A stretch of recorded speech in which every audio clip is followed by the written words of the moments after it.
Ya, Assalamualaikum warahmatullahi wabarakatuh. Selamat pagi anak-anak. Kita berjumpa lagi ya di pembelajaran sejarah peminatan hari ini. Nah, kalau kemarin kita membahas mengenai sejarah sebagai kisah, sebagai ilmu, sebagai peristiwa dan seni. Nah, kali ini kita akan membahas tentang sumber sejarah. Oke, di slide kali ini kalian bisa membaca, sudah Ibu attach ya, ini ada tulisannya. Jadi sumber sejarah sendiri adalah setiap jenis warisan kebudayaan yang berbentuk tulisan, tertulis, visual, serta dapat digunakan untuk mencari kebenaran, baik yang terdapat di Indonesia maupun di luar wilayah Indonesia, baik itu dari zaman praksara sampai sekarang, gitu ya. Jadi intinya sumber sejarah itu adalah bahan-bahan yang digunakan sebagai sumber untuk mendapatkan fakta-fakta sejarah.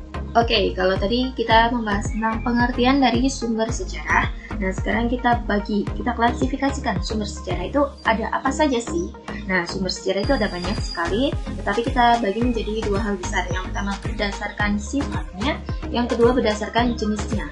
Kalau berdasarkan sifat itu ada sumber primer dan sumber sekunder. Sedangkan berdasarkan jenisnya itu ada sumber praaksara yang di dalamnya itu ada fosil dan artefak. Kemudian yang kedua ada sumber aksara, itu yang di dalamnya ada yang tertulis, sumber lisan, sumber visual, dan sumber audio visual. Gitu ya. Maksudnya praaksara dan aksara berarti itu adalah masanya gitu ya. Praaksara itu berarti sebelum adanya tulisan, sebelum manusia itu mengenal tulisan. Sedangkan masa yang aksara itu setelah manusia mengenal tulisan. Seperti itu ya. Baik, sekarang kita masuk ke pembahasan sumber sejarah yang pertama, yaitu sumber sejarah primer. Apa itu sumber sejarah primer? Sumber sejarah primer sendiri adalah sumber sejarah yang diperoleh dari saksi atau pelaku sejarah. Jadi, orang yang terlibat langsung dalam peristiwa sejarah tersebut, gitu ya.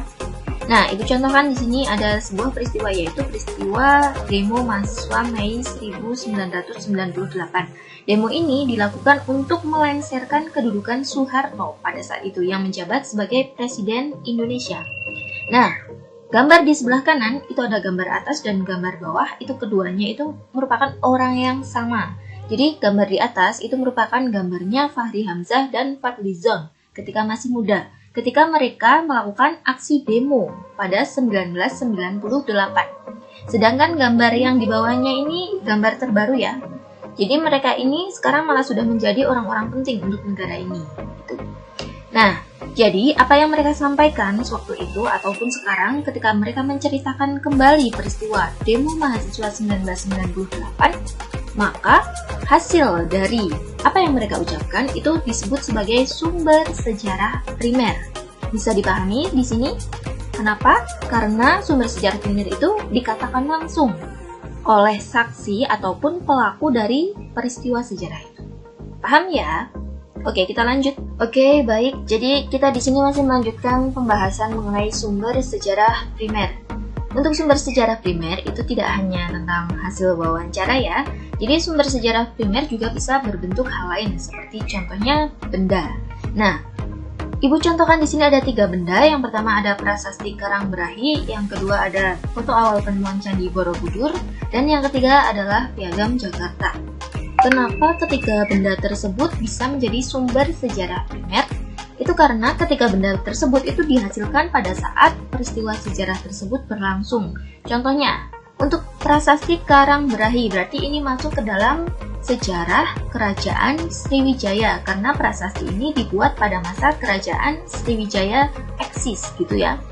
Jadi pada saat itu prasasti ini dibuat untuk menakut-nakuti atau untuk mengutuk siapa saja yang tidak tunduk kepada kerajaan Sriwijaya. Nah, berarti kan ini kan bendanya itu ada pada saat itu, sehingga ketika ditemukan, maka benda tersebut menjadi sumber sejarah primer untuk sejarah kerajaan Sriwijaya. Nah, kalau untuk gambar di sampingnya, foto awal penemuan Candi Borobudur. Ini kalau masuk ke sejarah, berarti sejarah awal penemuan Candi Borobudur. Karena foto ini diambil pada saat itu, pada awal ditemukannya Candi Borobudur, maka ini termasuk sumber sejarah primer. Begitu juga dengan Piagam Jakarta. Karena Piagam Jakarta itu dibuat pada masa itu, maka dia menjadi sumber sejarah primer untuk sejarah proses kemerdekaan Indonesia, seperti itu. Oke, kalau tadi kita sudah membahas mengenai sumber sejarah primer, maka yang kedua kita akan membahas mengenai sumber sejarah sekunder. Tetapi kalian harus tahu perbedaan antara sumber sejarah primer dan sekunder dulu ya. Kalau sumber sejarah primer itu berarti informasinya diperoleh secara langsung, baik itu dari saksi mata ataupun pelaku sejarah. Sedangkan untuk sumber sejarah sekunder itu berisi informasi yang tidak langsung atau bukan dari pelaku maupun saksi mata.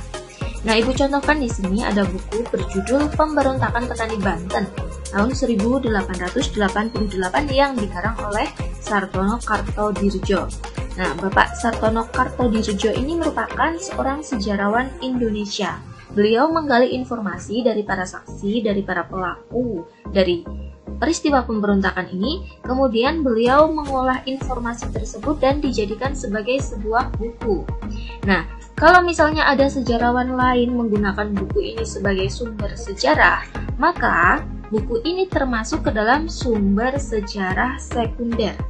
Bisa dipahami di sini? Jadi ini, kalau tadi informasi yang diperoleh oleh Pak Sartono ini kan secara langsung ya dari saksinya.